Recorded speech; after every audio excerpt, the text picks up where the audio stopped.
Sweldo sa mga contact tracers o mga sakop sa task force kasaligan mahatag sa dili pa ang Pasko matod sa mayor sa Dakbayan sa Sugbo. Ano ang report? Dulaan sa 200 ka masakop sa task force kasaligan ang gitahasan sa pag-abag sa kapulisan pagpatuman sa quarantine protocol sa Dakbayan sa Sugbo. Sila mga frontliners nga gisangunan pagsiguro nga masunod sa mga tao ang lagda taliwa sa COVID-19 pandemic. Setyembre sila na-hire apan hangtod karon wa pa sila makadawat og sweldo. Special project sila ubos sa local government unit nga maoy musweldo kanila. Giklaro hinuon ni Police Colonel Josefino Ligan, ang direktor sa Cebu City Police Office, nga wala mo reklamo ang mga task force members apan nang hinaot sila nga makadawat sa dugay na nila gipaabot nga sweldo aron doon sab sila magamit sa Pasko.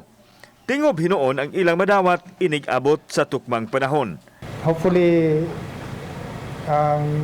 LGU matingob ang hatag sa ilang sweldo, 3 ka bulan o 4 ka bulan, at least kalipayan na pud kay gina nila.